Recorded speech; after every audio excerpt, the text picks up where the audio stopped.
인천 송도 국제도시의 스카이라인을 가르는 날카로운 유리 건물들 사이 유독 서늘한 위용을 뽐내는 건물이 있었다. 더 헤리티지 스카이 오피스텔.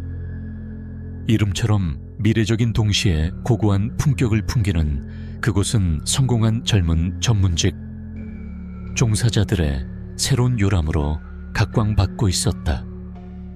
그리고 오늘 이진우와 박서준은 그 요람의 새로운 주인이 되었다. 로비에 들어서는 순간 박서준은 과장된 탄성을 내뱉었다. 이야, 진우야, 이게 오피스텔이냐? 5성급 호텔 로비지. 저 대리석 바닥 좀 봐. 내 얼굴이 다 비치네. 서준은 게임 회사의 마케팅 팀장답게 활기차고 외향적인 성격이었다. 그의 눈은 어린아이처럼 반짝이며 높디 높은 천장과 은은한 간접 조명, 공기 중에 떠다니는 값비싼 디퓨저 향기까지 남김없이 빨아들이고 있었다. 반면 같은 회사의 프로그래머인 이진우는 말없이 주변을 둘러볼 뿐이었다. 그의 눈에는 모든 것이 지나치게 완벽해 보였다. 먼지 한 톨 없이 관리된 바닥, 칼같이 각 잡힌 유니폼을 입은 컨시어지의 인공적인 미소, 심지어 배경으로 흐르는 클래식 음악마저도 치밀하게 계산된 무대 장치처럼 느껴졌다. 사람 사는 흔적이랄 게 전혀 없는 거대한 쇼룸 같았다. 새로 입주하신 실4085 박서준, 이진우님이시죠? 환영합니다. 카드키와 입주 안내문입니다. 컨시어지의 목소리는 나긋했지만 그의 눈은 웃고 있지 않았다. 진우는 가벼운 목례로 답하며 서늘한 플라스틱 카드키를 받아들었다. 어딘가 모를 위화감이 목덜미를 스쳤지만 새로운 환경에 대한 낯설 미련이 애써 넘겼다. 엘리베이터는 소음 하나 없이 부드럽게 14층으로 미끄러져 올라갔다. 복도는 호텔처럼 카펫이 깔려 있어 발소리를 모두 흡수했다. 43085의 묵직한 강철 문 앞에 서자 진우는 자신들이 세상과 단절된 어떤 공간으로 들어가는 듯한 기묘한 감각에 사로잡혔다. 자, 드디어 우리 스위트홈 입성이다. 서준이 경쾌하게 외치며 카드키를 태그하자 띠리릭 하는 전자음과 함께 묵직한 문이 열렸다. 안으로 들어서자마자 두 사람의 눈앞에 펼쳐진 것은 한 폭의 그림 같은 풍경이었다. 통유리창 너머로 송도 센트럴파크의 녹음과 멀리 서해 수평선이 시원하게 펼쳐져 있었다. 내부는 화이트톤의 미니멀리즘 인테리어로 꾸며져 있었고 최첨단 스마트홈 시스템이 빌트인으로 장착되어 있었다. 미쳤다. 진우야, 우리 진짜 성공했다. 이런 데서 살게 될 줄 누가 알았냐. 서준은 거실 중앙에 큰 대자로 드러누우며 감격에 젖었다. 그는 이 집이 자신들의 노력과 성공에 대한 보상이라고 생각했다. 하지만 진우는 창가에 서서 도시를 내려다보며 여전히 마음 한구석에 껄끄러움을 떨치지 못했다. 이 완벽함은 편안함보다는 오히려 불안감을 자아냈다. 마치 잘 짜인 연극 무대 위에 던져진 배우가 된 기분이었다. 짐 정리 대충 하고 건물 시설이나 둘러보자.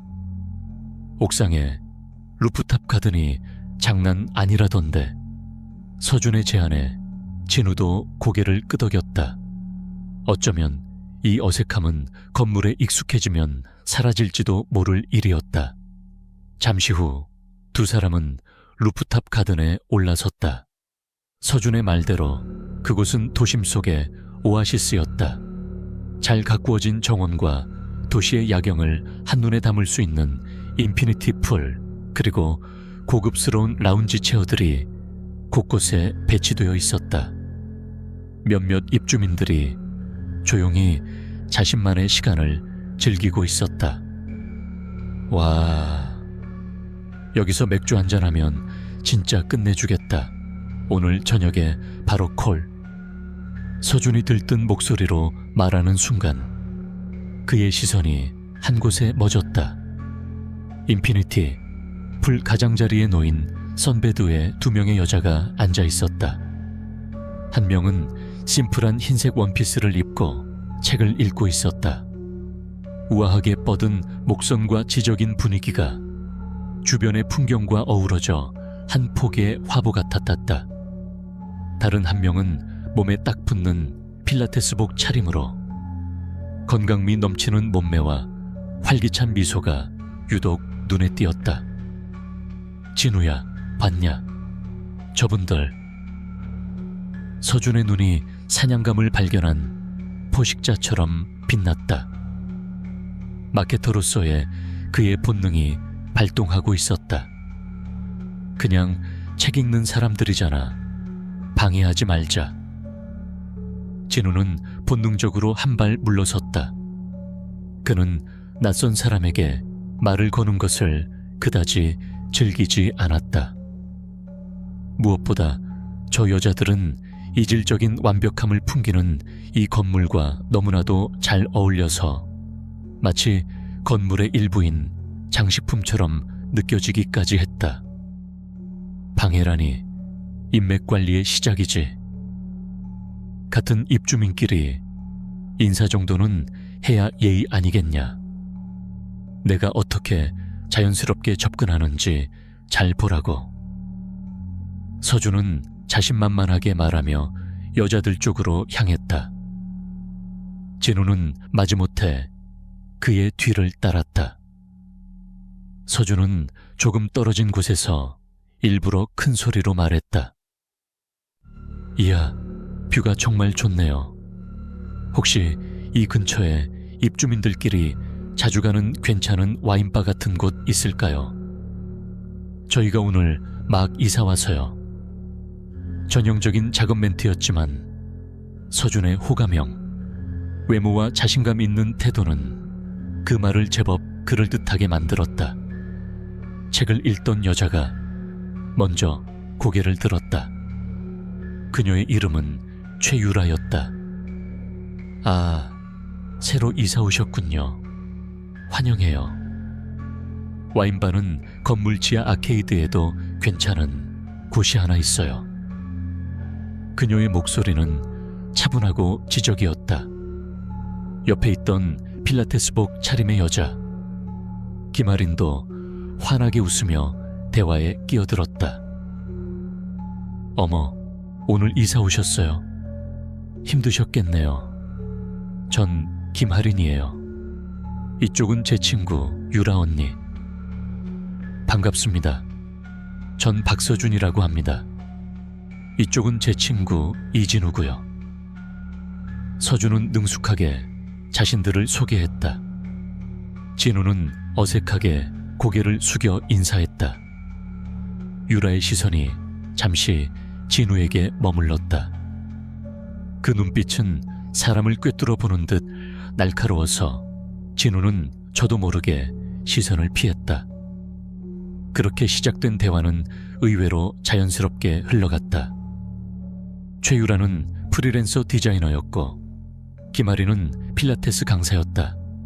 그들은 모두 이 오피스텔의 고급스러운 이미지와 완벽하게 부합하는 직업과 외모를 가지고 있었다. 서준은 완전히 신이 나서 자신의 회사 이야기, 프로젝트 이야기들을 쉴 새 없이 늘어놓았다. 진우는 대부분 침묵을 지키며 대화를 들었다. 그의 머릿속에서는 경고등이 희미하게 깜빡이고 있었다. 너무 쉽다. 너무 완벽하다. 우연한 만남이라고 하기엔 모든 것이 너무나도 매끄럽게 맞아떨어졌다. 하지만 서준의 흥분과 유라, 할인의 자연스러운 친절함 속에서 진우의 불안감은 그저 과민한 성격 탓으로 치부될 뿐이었다. 그의 이성은 이런 곳이니 이런 사람들이 사는 게 당연하다고 속삭이고 있었다. 그 순간 유라가 미소를 지으며 제안했다. 저희가 이사 축하라도 해드려야겠네요. 주말에 시간 괜찮으시면 저희랑 같이 저녁 식사라도 하실래요? 서준의 얼굴에 화색이 돌았다. 물론이죠. 영광입니다. 그러나 이진우는 그 완벽한 미소 속에서 설명할 수 없는 희미한 위화감을 떨쳐낼 수 없었다. 그것은 거대한 덫의 입구가 아주 서서히 그리고 우아하게 열리는 소리처럼 들렸다. 최유라의 제안은 단순한 식사 이상의 의미를 품고 있었다. 그것은 치밀하게 설계된 관계의 시작을 알리는 신호탄이었다. 주말 저녁, 네 사람은 약속대로 건물 지하 아케이드의 고급 레스토랑에서 만났다. 와, 이런 곳에 이런 레스토랑이 있었네요. 분위기 장난 아니다.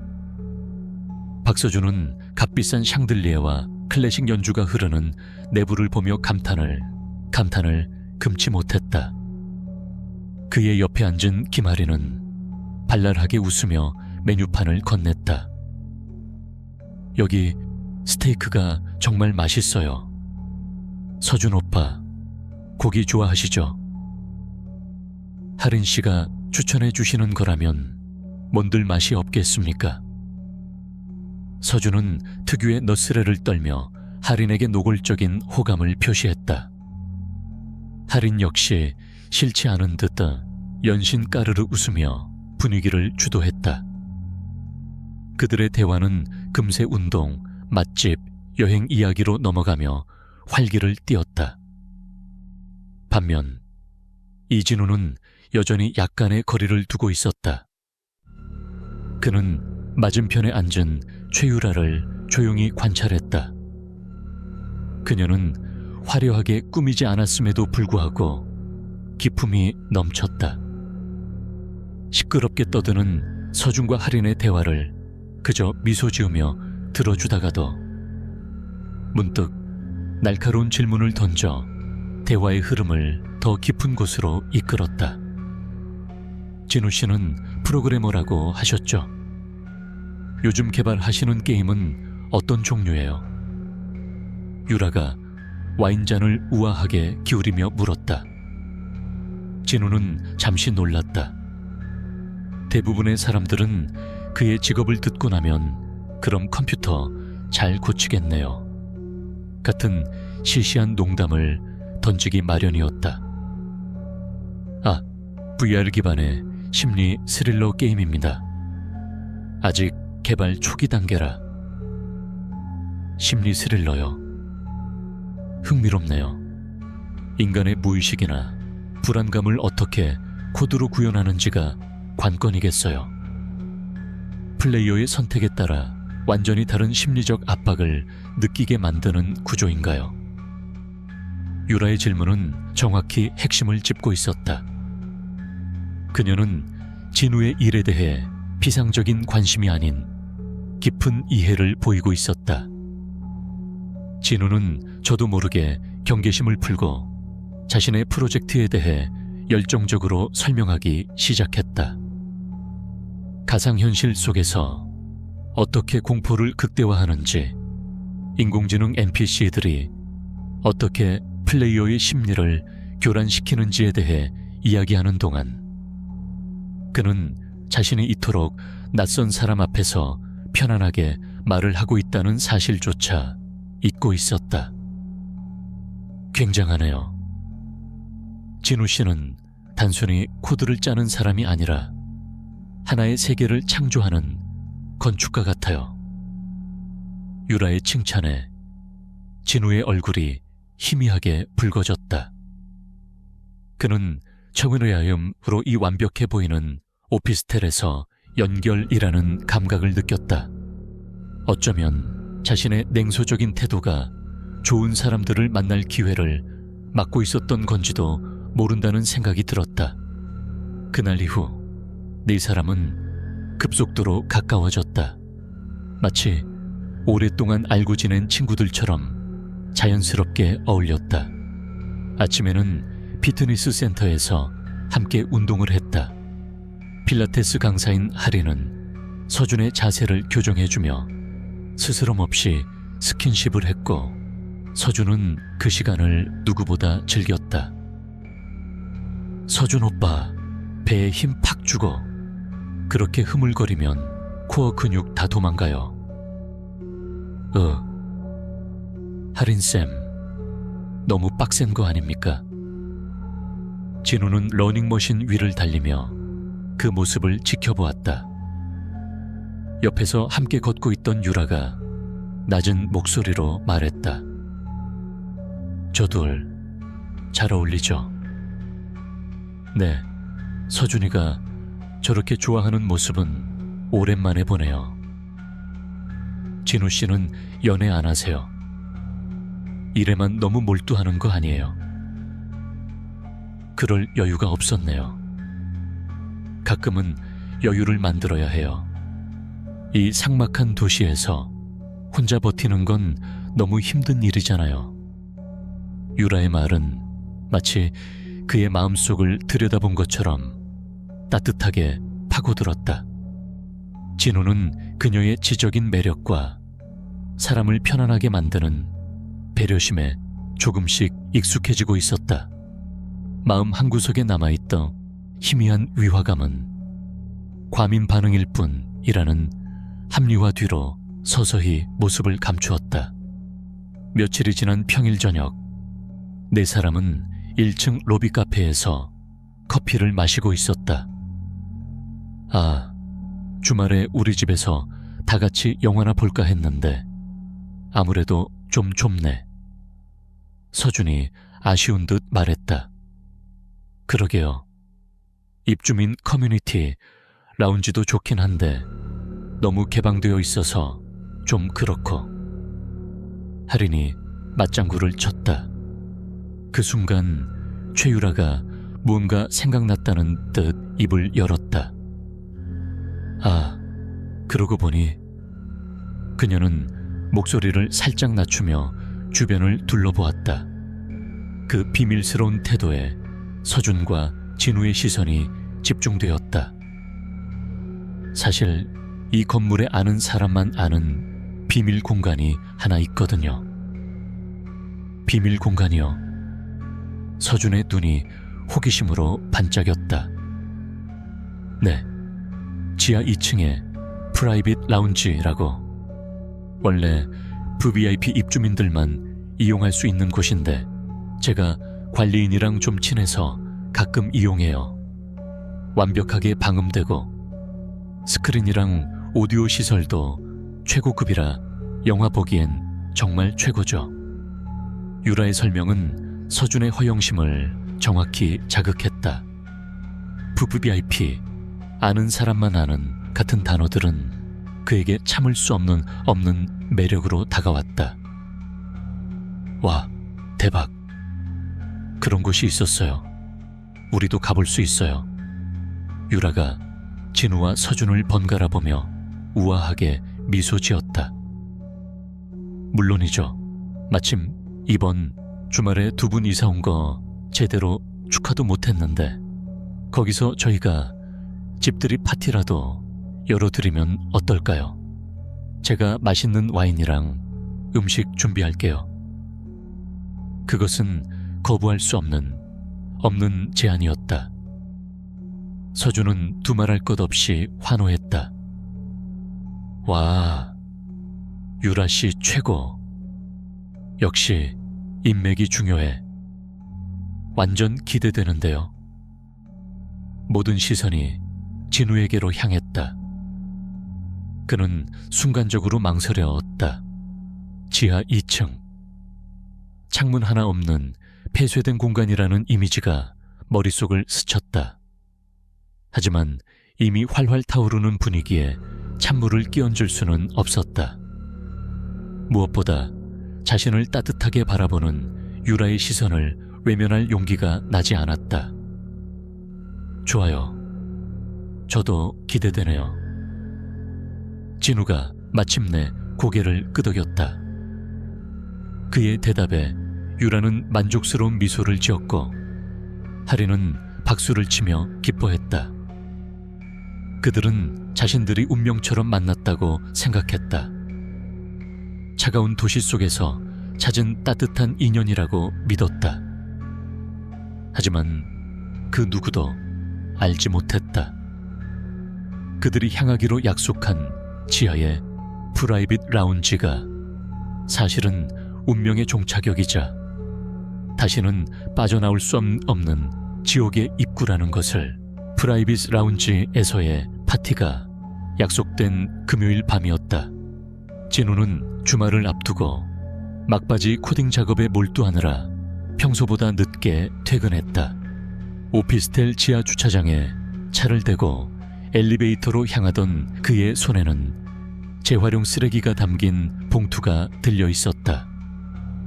고요한 지하 주차장은 오직 형광등의 웅 하는 소리만이 낮게 울리고 있었다. 진우는 분리수거장으로 향했다. 캔과 플라스틱을 각각의 수거함에 던져놓고 돌아서는 순간이었다. 어이쿠. 어디선가 나타난 한 남자와 그대로 부딪혔다. 남자는 허름한 배달 유니폼을 입고 있었고 그에게서는 역한 술 냄새가 확 풍겨왔다. 충돌의 여파로 남자가 들고 있던 배달 가방이 바닥에 떨어지며 플라스틱 용기들이 요란한 소리를 내며 흩어졌다. 아, 죄송합니다. 진우는 반사적으로 사과하며 자세를 낮춰 흩어진 물건들을 주우려 했다. 남자는 혀가 꼬인 발음으로 괜찮다고 손사래를 쳤지만 몸은 제대로 가누지 못하고 비틀거렸다. 괜찮습니다. 제가 알아서. 남자는 흐리멍덩한 눈으로 진우를 올려다보며 비실비실 웃었다. 그는 엉거주춤 바닥에 주저앉아 용기들을 허둥지둥 주워 담기 시작했다. 그 모습이 하도 위태로워 보여 진우는 그냥 지나칠 수가 없었다. 제가 도와드릴게요. 진우가 함께 바닥에 쪼그려 앉아 용기들을 줍는 것을 도왔다. 그 과정에서 남자의 손이 진우의 바지 주머니 근처를 스쳤다. 지갑이 들어있는 곳이었다. 아주 찰나의 순간이었지만 진우는 어딘가 모르게 찝찝한 기분을 느꼈다. 다 주운 것 같네요. 조심해서 들어가세요. 진우는 남자의 배달 가방에 마지막 용기를 넣어주며 말했다. 아, 예, 고맙습니다. 허허. 남자는 고맙다는 말을 반복하며 비틀거리며 일어섰다. 그는 몇 번이나 휘청거리다 어둠 속으로 사라졌다. 진우는 그가 사라진 방향을 잠시 바라보다가 고개를 저었다. 과음한 배달 기사이겠거니 대수롭지 않게 생각하기로 했다. 하지만 바지 주머니에 닿았던 그 차갑고 미묘한 감촉은 쉽게 사라지지 않았다. 헨사우공 8호로 돌아온 진우는 샤워를 하고 소파에 몸을 던졌다. 먼저 퇴근해 있던 서준이 맥주 캔을 들고 다가왔다. 야, 드디어 내일이다. VVIP 라운지 파티. 완전 기대되지 않냐? 그냥 조용한 데서 영화 보는 거지 뭘 그렇게까지. 진우는 무심하게 대답했지만 마음 한구석에서는 그 역시 내일의 파티를 기다리고 있었다. 특히 최유라와 단둘이 나눴던 깊은 대화들을 떠올리면 입가에 희미한 미소가 번졌다. 이 자식, 아닌 척하기는 너 유라 씨한테 관심 있잖아. 내가 모를 줄 알고. 서준이 짓궂게 웃으며 진우의 옆구리를 찔렀다. 무슨 그냥 말이 잘 통하는 사람일 뿐이야. 말이 잘 통하는 게 시작이지 꼬임마. 이번 기회에 잘 해봐. 유라 씨 같은 여자 진짜 흔치 않다. 똑똑하고 우아하고 사람 편하게 해주고 너한테 딱이야.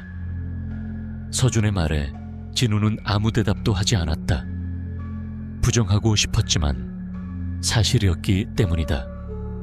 최유라는 그가 막연하게 그려왔던 이상형에 가까운 여자였다. 그때 진우의 휴대폰이 짧게 울렸다. 낯선 번호로 온 문자 메시지였다. 택배 배송 주소지 오류. 아래 링크를 클릭하여 주소지를 수정해 주십시오. 전형적인 스미싱 문자였다. 진우는 인상을 찌푸리며 곧바로 메시지를 삭제했다. 그런데 이상했다. 이 오피스텔은 보안이 철저해서 외부인의 출입이나 개인정보 유출이 거의 불가능하다고 들었다. 그런데 어떻게 이런 스팸 문자가 온 걸까? 우연이겠지. 그는 다시 한번 스스로를 안심시켰다. 지하 주차장에서의 불쾌한 접촉, 방금 받은 스팸 문자, 이 모든 것이 그저 신경과민이 만들어낸 우연의 일치일 뿐이라고, 이 완벽한 공간에 어울리지 않는 사소한 균열들일 뿐이라고 애써 외면했다. 하지만 그가 외면한 그것들은 단순한 우연이 아니었다. 그것은 거대한 아기가 수면 아래에서 움직이고 있다는 불길한 신호였다. 진우는 알지 못했다. 방금 주차장에서 마주쳤던 남자가 사실은 술 취한 배달기사가 아니라는 것을. 그의 정체는 베테랑 강력계 형사 한철중이었다. 그는 더 헤리티지 스카이에서 벌어지는 연쇄 실종 사건을 비공식적으로 수사하고 있었다. 그리고 한 형사가 진우의 지갑에 스치듯 접촉했을 때 그의 손에서는 쌀알보다도 작은 최첨단 위치 추적 장치가 진우의 지갑 틈새로 교묘하게 삽입되었다. 한 형사는 진우와 서준이 이 범죄 조직의 새로운 타겟이 될 가능성이 매우 높다고 판단했고, 만일의 사태를 대비해 극단적인 수단을 선택한 것이었다. 스팸 문자 역시 마찬가지였다. 경찰 내 특수팀이 진우의 휴대폰에 추적 소프트웨어를 심기 위해 보낸 미끼였다. 진우는 무심코 문자를 삭제했지만 링크를 클릭하지 않아도 문자를 수신하는 것만으로도 최소한의 위치 정보는 노출되도록 설계된 최신 기술이었다. 진우는 그 모든 사실을 까맣게 모른 채 내일 있을 운명적인 파티에 대한 기분 좋은 상상에 빠져들었다. 그의 발밑에서 보이지 않는 거대한 그물이 아주 천천히 그리고 촘촘하게 그를 향해 조여지고 있었다. 그가 천국이라고 믿었던 이 공간은 사실은 그의 모든 것을 집어삼키기 위해 입을 벌리고 있는 거대한 포식자였다. 토요일 저녁, 이진우와 박서준은 약간의 설렘과 기대를 안고 엘리베이터에 몸을 실었다. 서준은 평소보다 한껏 멋을 낸 모습이었다. 비싼 향수 냄새가 좁은 엘리베이터 안을 가득 채웠다. 야, 나 오늘 좀 괜찮냐? 하린 씨가 한눈에 반할 정도는 되나? 머리에 힘 좀 그만 줘. 송신탑 세우겠다. 진우는 무심하게 쏘아붙였지만 그 역시 거울에 비친 자신의 모습을 힐끗 확인했다. 깔끔한 셔츠와 슬랙스 차림. 최율에게 좋은 모습을 보이고 싶다는 마음이 없었다면 거짓말이었다. 엘리베이터는 1층을 지나 지하로 내려갔다. 비야. 그리고 비도. 낯선 층에 도착하자 묵직한 기계음과 함께 문이 열렸다. 지하 2층은 주차장과는 완전히 다른 분위기였다. 어둡고 차가운 콘크리트, 벽이 끝없이 이어져 있었고 간간히 보이는 비상등 불빛만이 싸늘하게 복도를 비추고 있었다. 생각보다 좀 으스스한데. 서준이 주위를 두리번거리며 말했다. 그의 목소리에는 평소의 자신감이 조금 꺾여 있었다. 그때 복도 저편에서 유라가 손을 흔들며 나타났다. 이쪽이에요, 두 분. 그녀의 등장에 삭막했던 공간이 순간 환해지는 듯 했다. 유라는 몸매가 드러나는 검은색 실크 드레스 차림이었다. 평소의 지적인 모습과는 또 다른 고혹적인 매력이 흘러넘쳤다. 그녀의 옆에는 할인이 밝게 웃으며 서 있었다. 오빠들, 길 잃은 줄 알았잖아요. 네 사람은 유라를 따라 복도 가장 안쪽에 있는 육중한 강철문 앞에 섰다. 문에는 아무런 표시도 없었다. 마치 거대한 금고문처럼 보였다. 유라가 벽에 숨겨진 패널에 지문을 인식시키자 쉬익 하는 공기 빠지는 소리와 함께 묵직한 문이 안쪽으로 천천히 열렸다. 안으로 들어서는 순간 서준은 다시 한번 감탄사를 터뜨렸다. 와, 이건 진짜 VIP 라운지가 맞네. 내부는 외부의 삭막함과는 전혀 다른 별세계였다. 최고급 가죽 소파와 대리석 테이블, 한쪽 벽면을 가득 채운 와인셀러, 그리고 영화관을 방불케 하는 거대한 스크린과 서라운드 오디오 시스템까지 모든 것이 완벽하게 갖춰져 있었다. 하지만 진우는 다른 것을 느꼈다.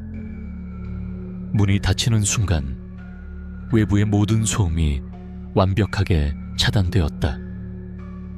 동시에 휴대폰 안테나 표시가 사라지며 서비스 없음이라는 문구가 떴다. 이곳은 완벽하게 고립된 공간이었다. 두 분, 뭐 마실래요? 제가 특별히 좋은 와인으로 준비했어요. 유라가 와인셀러로 향하며 물었다. 파티는 화기애애한 분위기 속에서 시작되었다. 값비싼 와인과 맛있는 음식, 그리고 매력적인 여자들. 서준은 이미 천국에라도 온 듯한 표정이었다. 그는 할인과 소파에 나란히 앉아 끊임없이 농담을 주고받으며 웃음꽃을 피웠다. 진우는 유라가 따라주는 와인을 받아들었다. 루비처럼 붉은 와인이 잔 속에서 천천히 흔들렸다. 진우씨, 무슨 생각해요? 표정이 안 좋네. 유라가 그의 옆에 바싹 다가앉으며 속삭였다. 그녀에게서 풍기는 매혹적인 향기가 그의 이성을 마비시키는 듯하였다. 아닙니다. 그냥 이런 곳은 처음이라 좀 낯서네요. 금방 익숙해질 거예요. 아니, 익숙해져야만 하죠. 유라의 마지막 말은 어딘가 의미심장하게 들렸다. 하지만 와인 기운 때문인지 진우는 그 의미를 깊게 파고들지 않았다. 그는 유라가 건네는 두 번째 잔을 받아들었다. 이상하게도 평소보다 술이 빨리 오르는 기분이었다. 머리가 몽롱해지고 몸의 감각이 조금씩 둔해지기 시작했다. 서준 역시 마찬가지였다. 그는 이미 얼굴이 벌개져서는 할인의 어깨에 기대어 해실해실 웃고 있었다. 할인 씨, 진짜 너무 예쁜 거 아니에요?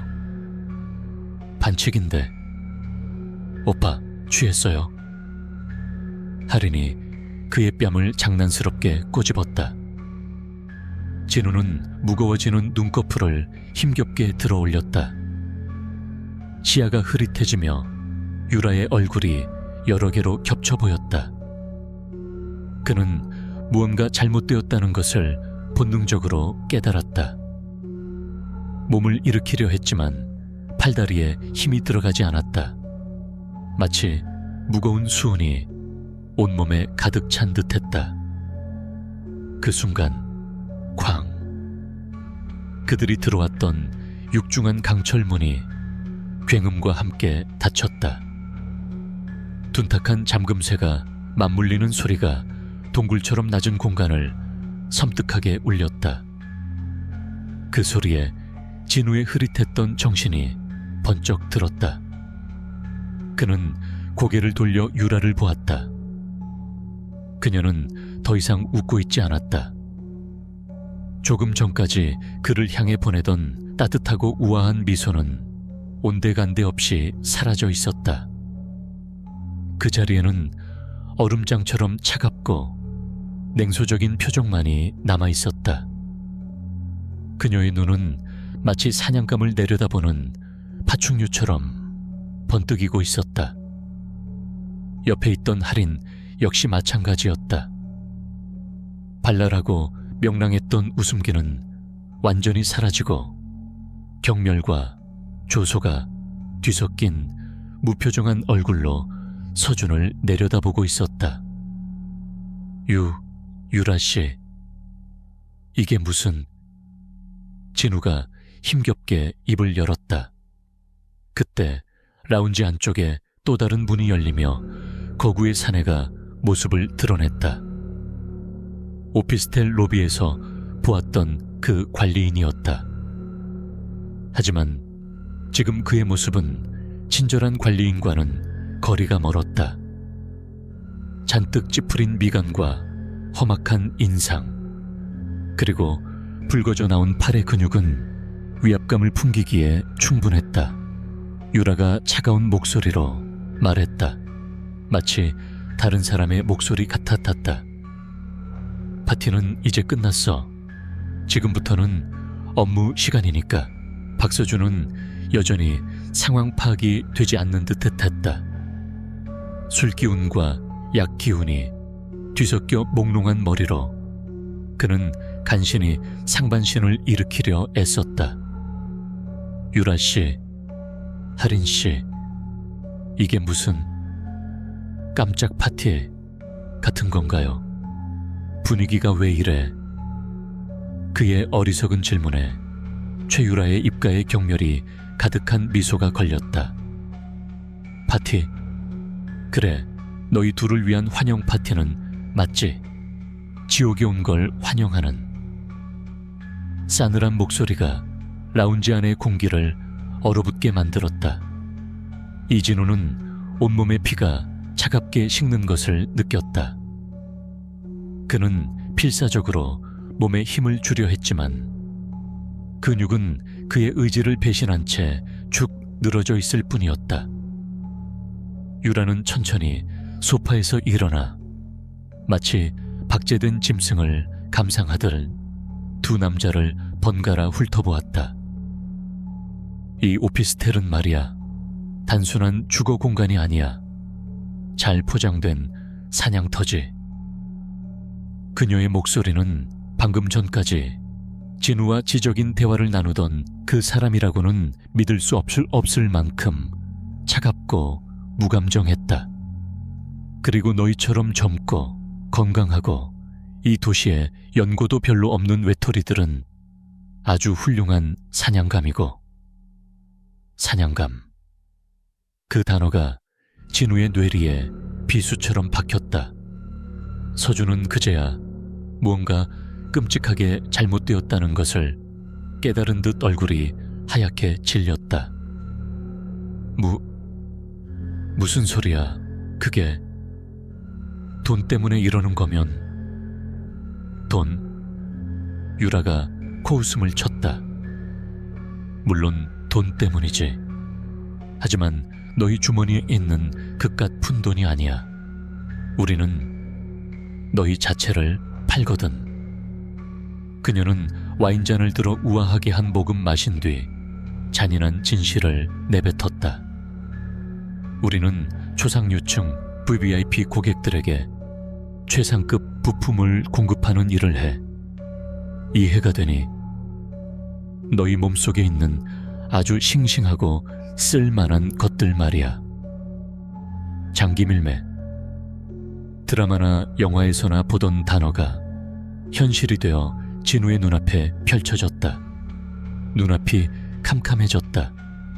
그가 느꼈던 모든 위화감, 완벽해서 오히려 부자연스러웠던 오피스텔의 모든 것들이 하나의 끔찍한 그림으로 맞춰지고 있었다. 유라는 마치 비즈니스 프레젠테이션이라도 하듯은 설명을 이어갔다.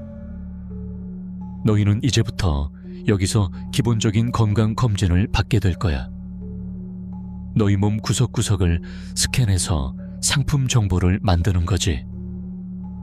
혈액형, 조직 적합성, 심장, 신장, 간. 모든 장기의 상태와 사이즈가 데이터화되어 우리의 카탈로그에 올라가. 그리고 고객의 주문이 들어오면 가장 적합한 재고가 출하되는 아주 효율적인 시스템이야. 그녀는 상품, 재고, 출하 같은 단어들을 아무렇지 않게 사용했다. 그들에게 진우와 서준은 더 이상 사람이 아니었다. 그저 걸어다니는 부품의 집합체일 뿐이었다. 유라의 시선이 절망에 빠진 서준에게 향했다. 네가 찾던 운명적인 만남? 그래, 운명이긴 했지. 내 신장이 절실하게 필요한 누군가와의 운명. 네가 그렇게 찾아 헤매던 이상형은 사실 너와 조직 적합성이 완벽하게 일치하는 사람이었을 뿐이고. 서준의 눈에서 희망의 빛이 완전히 사라졌다. 그의 로맨틱한 환상은 산산조각 나다 못해 가루가 되어 흩어졌다. 마지막으로 유라는 진우에게 다가왔다. 그녀는 쪼그려 앉아 마비된 그의 뺨을 손가락으로 부드럽게 쓰다듬었다. 소름 끼치는 감촉에 진우는 몸서리를 쳤다. 하지만 넌 좀 특별해, 이진우. 그녀의 눈이 흥미롭다는 듯 빛났다.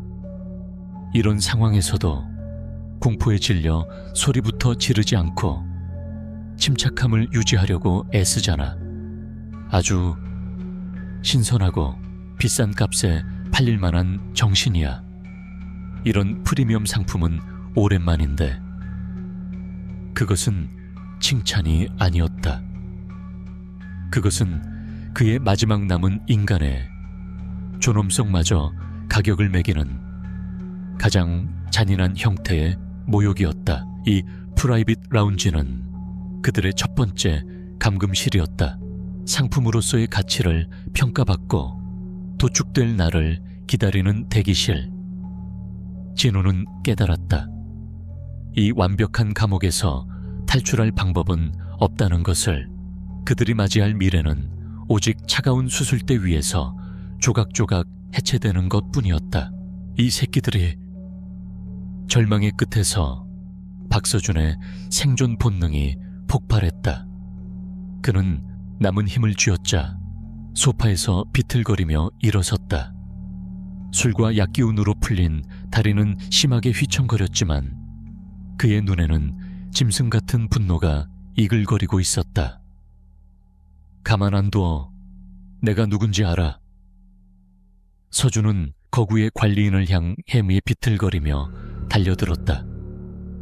그것은 용감함이라기보다는 허망한 발악에 가까웠다. 관리인은 미동도 하지 않았다. 그는 마치 성가신 벌레를 쫓아내듯 육중한 팔을 무심하게 휘둘렀다. 퍽! 둔탁한 소리와 함께 서준의 몸이 종이장처럼 옆으로 나가 떨어졌다. 그는 대리석 테이블 모서리에 머리를 세게 부딪히고는 신음소리 한 번 내지 못한 채 그대로 바닥에 쓰러져 의식을 잃었다. 서준아, 진우가 비명을 질렀다. 그는 친구에게 기어가고 싶었지만 몸은 여전히 그의 통제를 벗어나 있었다. 무력감과 공포가 그의 심장을 얼어붙게 만들었다. 관리인은 쓰러진 서준을 짐짝처럼 질질 끌어 방구석으로 옮겼다. 그리고는 아무 일도 없었다는 듯 케이블 타이를 꺼내 진우에게 다가왔다. 진우는 저항하려 했지만 거대한 손이 그의 목을 짓누르자 숨조차 제대로 쉴 수 없었다. 관리인은 그의 손과 발을 능숙하게 결박했다. 차가운 플라스틱이 살을 파고드는 감촉이 끔찍하게 느껴졌다. 모든 상황이 정리되자 최유라가 다시 입을 열었다. 그녀의 목소리에는 일말의 동정심도 없었다. 멍청하긴. 쓸데없는데 힘 빼면 배만 더 고플 텐데. 그녀는 진우 앞에 쪼그려 앉아 그의 턱을 붙잡고 강제로 눈을 마주쳤다. 잘 들어, 이진우. 이제부터 내 이름은 없어. 넌 그냥 상품번호 KR1408이야. 내 의지, 네 생각, 네 감정 같은 건 아무짝에도 쓸모없어. 우리가 시키는 대로 먹고 자고 검사받으면 돼. 그러면 적어도 출하되기 전까지는 고통 없이 지낼 수 있을 테니까. 김아린이 옆에서 키득거리며 거들었다. 맞아, 오빠. 너무 걱정 마. 우리 고객님들은 다들 돈 많고 교양 있는 분들이라 상품 관리는 철저하게 하거든. 최고급 영양제에 맞춤 운동 프로그램까지 제공된다고. 자기 몸 관리한다고 생각하면 편할 거야. 어차피 곧 남의 몸이 될 테지만. 그들의 말은 칼날이 되어 진우의 마지막 남은 이성을 조각조각 난도질했다. 이것은 단순한 감금이 아니었다. 인간의 존엄성을 철저히 파괴하고 스스로를 인간이 아닌 물건으로 인식하게 만드는 체계적인 사육 과정이었다. 공포와 절망이 한계치를 넘어서자 오히려 진우의 머리는 차갑게 식기 시작했다. 그는 본능적으로 살 길을 찾아야 한다고 생각했다. 탈출해야 해. 방법이 있을 거야. 하지만 주위를 둘러볼수록 절망감만 깊어졌다. 사방은 두꺼운 콘크리트 벽으로 막혀 있었고 유일한 출입구인 강철문은 외부에서만 열 수 있는 구조였다. 완벽한 방음 시설 때문에 아무리 소리를 질러도 외부에 닿을 가능성은 없었다. 휴대폰은 이미 서비스 불능 상태였다. 이곳은 도시 한복판에 있는 완벽한 고립공간, 현대판 무인도였다. 유라는 마치 그의 생각을 읽기라도 한 듯 비웃었다. 혹시라도 탈출 같은 멍청한 생각은 하지 않는 게 좋을 거야. 지금까지 여기서 탈출한 사람은 단 한 명도 없었어. 시도했던 놈들은 있었지. 그놈들 부품은 폐기 처분돼서 다른 용도로 아주 유용하게 쓰였지만 그 다른 용도가 무엇을 의미하는지 상상하고 싶지도 않았다. 진우는 눈을 감았다. 머릿속으로 이 지옥에 들어오기까지의 과정들을 필름처럼 되감았다. 서준의 들뜬 목소리, 로비의 인공적인 미소, 루프탑에서의 운명적인 만남, 유라의 지적인 대화, 할인의 명랑한 웃음. 그 모든 것이 자신들을 이 수술대 위로 유인하기 위한 정교하게 짜인 연극이었다. 그들이 운명이라고 믿었던 모든 순간들이 사실은 거미줄에 걸린 나비의 마지막 날갯짓에 불과했다. 이제 남은 것은 아무것도 없었다. 희망도, 미래도, 심지어 내일 아침 해가 뜰 것이라는 당연한 사실조차 그에게는 허락되지 않았다. 칠흑 같은 어둠 속에서 진우는 자신의 존재가 서서히 지워져 가는 것을 느끼며 의식의 끈을 놓아버렸다. 진우의 의식이 희미해져 가던 바로 그 순간이었다. 관리인이 차가운 주사기를 들고 그에게 다가오고 있었다. 아마도 완전한 무력화를 위한 마취제일 터였다. 바늘 끝에 맺힌 투명한 액체가 조명빛을 받아 섬뜩하게 반짝였다. 이제 정말 모든 것이 끝이라고 생각했다. 그때였다. 쿵! 라운지 전체가 흔들릴 정도의 거대한 폭음이 강철 문 쪽에서 터져 나왔다. 마치 지진이라도 일어난 듯 천장에서 먼지가 후두둑 떨어지고 와인셀러의 병들이 위태롭게 흔들렸다. 뭐야? 최유라가 경악하며 문 쪽을 돌아보았다. 김아리는 겁에 질려 비명을 질렀고 관리인은 본능적으로 유라의 앞을 막아서며 경계태세를 취했다. 쾅! 두 번째, 세 번째 폭음이 연달아 터졌다. 육중했던 강철문이 종이장처럼 찌그러지기 시작했다. 문틈으로 강력한 섬광과 함께 연기가 새어 들어왔다. 상황을 파악한 유라의 얼굴이 분노로 일그러졌다. 젠장, 어떻게 알고 온 거야? 김 실장, 처리해. 관리인은 허리춤에서 권총을 뽑아들고 찌그러진 문을 향해 겨눴다. 하지만 그의 행동은 무의미했다. 쾅! 마지막 폭발과 함께 강철문이 경첩에서 뜯겨져 나가며 안쪽으로 나뒹굴었다.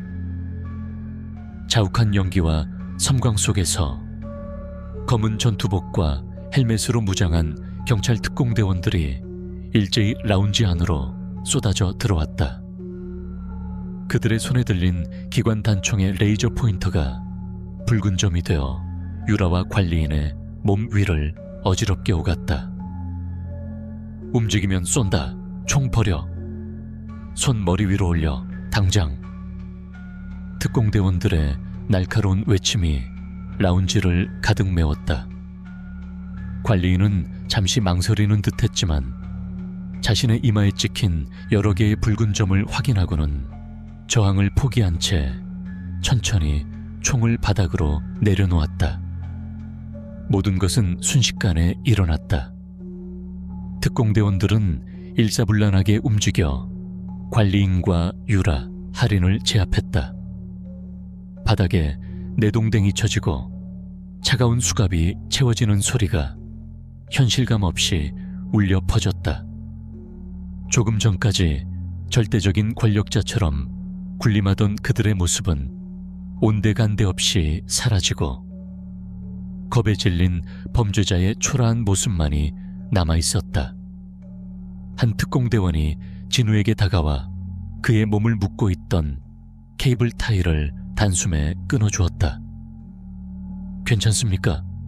정신 차리세요. 서준이, 제 친구가. 진우는 풀려난 몸으로 기어가 의식을 잃고 쓰러져 있는 서준을 부축했다. 다행히 숨은 붙어 있었다. 곧이어 구급대원들이 들것을 들고 들어와 서준을 조심스럽게 실어 나갔다. 진우는 멍하니 눈앞에 펼쳐진 광경을 바라보았다. 자욱한 화약, 연기, 깨진 유리 조각들, 분주하게 움직이는 특공대원들, 그리고 차가운 바닥에 엎드려 제압당한 유라와 할인. 유라는 특공대원에게 머리채를 잡힌 채 끌려가면서도 마지막까지 증오가 가득한 눈으로 진우를 노려보고 있었다. 그 눈빛은 마치 네가 어떻게 라고 말하는 듯했다. 진우는 그 눈빛을 마주하며 혼란에 빠졌다. 어떻게 된 일이지? 누가 우리를 구하러 온 거지? 이것은 기적인가? 아니면 또 다른 악몽의 시작인가? 그는 특공대원의 부축을 받으며 비틀거리며 일어섰다. 난생 처음 맡아보는 지독한 화약 냄새가 코를 찔렀다. 뜯겨져 나간 문 밖으로 그가 그토록 갈망했던 바깥 세상의 복도가 보였다. 지옥의 문이 열렸다. 그리고 그는 구출되었다. 혼란스러운 머릿속에서도 한 가지 사실만은 분명했다. 그는 살았다. 끔찍했던 파티는 정말로 끝이 났다. 하지만 그의 영혼에 새겨진 깊은 상처는 이제부터 시작이었다. 송도의 한 경찰서 조사실. 따뜻한 담요를 두른 진우는 멍하니 종이컵에 담긴 온수를 내려다보고 있었다. 끔찍했던 지하 라운지에서의 기억이 파편처럼 머릿속을 떠다녔다. 서준은 병원으로 이송되었지만 다행히 가벼운 뇌진탕 외에는 큰 부상이 없다는 연락을 받은 뒤였다. 조사실 문이 열리고 한 남자가 들어왔다. 진우는 무심코 고개를 들었다가 그대로 굳어버렸다. 며칠 전 지하 주차장에서 마주쳤던 그 술 취한 배달 기사였다. 하지만 지금 그의 모습은 전혀 달랐다. 허름한 유니폼 대신 깔끔한 셔츠와 자켓 차림이었고 흐리멍덩했던 눈빛은 형형하게 빛나고 있었다. 그는 진우의 맞은편에 앉아 자신의 신분증을 꺼내 보였다. 경위 한철중, 인천경찰청 광역수사대. 몸은 좀 괜찮습니까, 이진우 씨? 한철중, 형사의 목소리는 낮고 차분했다. 진우는 혼란스러운 머리로 간신히 입을 열었다. 어떻게 저희를... 제가 설명해 드리겠습니다. 우선 저희의 수사 방식 때문에 위험에 처하게 해드린 점 진심으로 사과드립니다. 한 형사는 깊이 고개를 숙였다. 그리고 그는 모든 진실을 털어놓기 시작했다. 더 헤리티지 스카이는 오래전부터 경찰의 내사 대상이었다. 그 오피스텔에 입주한 젊은 1인 가구들이 기묘할 정도로 자주 실종된다는 첩보가 있었기 때문이다. 하지만 범죄 조직은 너무나도 교묘했다. 그들은 건물의 철통 같은 보안을 역이용하여 외부의 감시를 완벽하게 차단했고 실종자들의 흔적을 깨끗하게 지웠다. 결정적인 물증이 없어 경찰은 번번이 압수수색 영장 발부조차 받지 못했다. 놈들은 법을 너무나도 잘 알고 있었습니다. 변호사들을 끼고 합법과 불법의 경계를 아슬아슬하게 넘나들었죠. 저희가 섣불리 움직였다가는 오히려 역고소를 당할 판이었습니다. 수사는 교착 상태에 빠졌다. 그러던 중 새로 부임한 광역수사대장이 결단을 내렸다. 더 이상의 희생자를 막기 위해선 합법의 테두리를 넘어서는 극약 처방이 필요하다고 판단한 것이다. 그것이 바로 비공식 잠입 수사였다. 저희는 이진우 씨와 박서준 씨처럼 범죄의 표적이 될 가능성이 높은 새로운 입주자들을 주시하고 있었습니다. 그리고 동의 없이 위치 추적 장치를 부착했습니다. 한 형사는 진우의 지갑을 가리켰다. 그날 밤 주차장에서 제가 이진우 씨와 부딪혔을 때 아주 작은 크기의 추적 센서를 지갑에 몰래 부착했습니다. 불법적인 수사 방식이라는 것 잘 알고 있습니다.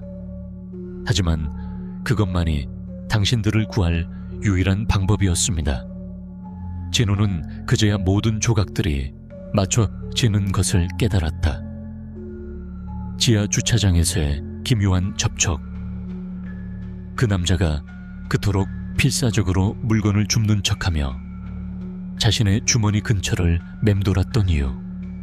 그것은 모두 자신을 구하기 위한 위험천만한 작전의 일부였던 것이다.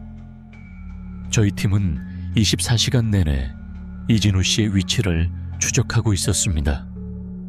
당신이 지하 2층의 통신불능 구역으로 들어간 순간 저희는 즉시 최악의 상황을 가정하고 특공대 투입을 결정했습니다. 조금이라도 늦었다면 정말 끔찍한 일이 벌어졌을 겁니다. 한 형사의 얼굴에 안도와 죄책감이 동시에 스쳐 지나갔다. 그는 자신의 목숨과 경력, 모든 것을 건 도박을 했고 결과적으로 성공했다. 하지만 그 과정에서 민간인을 미끼로 사용했다는 사실은 변하지 않았다. 이 수사에 대한 모든 책임은 저와 저희 상급자에게 있습니다. 고발하셔도 저희는 할 말이 없습니다. 다시 한번 죄송합니다. 한 형사는 다시 한번 깊이 고개를 숙였다. 진우는 아무 말도 할 수 없었다. 분노해야 할까? 자신을 위험에 빠뜨린 경찰을 원망해야 할까? 아니었다. 그의 마음속에서 피어오르는 것은 분노가 아닌 형언할 수 없는 복잡한 감정이었다. 불법적인 수단이었을지언정 그들은 결국 자신의 목숨을 구했다. 정의라는 이름 아래 누군가는 자신의 모든 것을 걸고 어둠 속에서 싸우고 있었다. 진우는 조용히 입을 열었다. 감사합니다. 그의 낮은 목소리에 한 형사는 천천히 고개를 들었다. 살려주셔서 감사합니다. 그 말 한마디에 조사실 안에 무거운 공기가 조금은 가벼워지는 듯했다. 진우는 깨달았다. 자신이 살고 있던 완벽하고 깨끗해 보이던 세상 이면에는 이처럼 상상조차 할 수 없는 추악한 어둠이 존재하고 있었다는 것을, 그리고 그 어둠과 싸우기 위해 또 다른 누군가는 기꺼이 자신의 손을 더럽히고 있었다는 것을, 그것은 그가 평생을 바쳐 구축해온 세계관이 송두리째 흔들리는 순간이었다. 몇 주가 흘렀다. 송도 오피스텔 장기밀매 사건은 대한민국을 발칵 뒤집어 놓았다. 성공한 젊은이들의 상징과도 같아졌던 최고급 오피스텔이 사실은 인간 사냥터였다는 사실에 대중은 경악하고 분노했다. 경찰 수사 결과 최유라가 이끌던 범죄 조직은 수년간 수십 명의 희생자를 만들어냈으며 정재계 유력 인사들까지 연루된 거대한 카르텔의 일부였음이 드러났다. 한철중 형사와 그의 팀은 불법 수사에 대한 징계를 피할 수 없었지만 사회를 뒤흔든 거악을 뿌리 뽑은 공로를 인정받아 비공식적으로 영웅 대접을 받았다.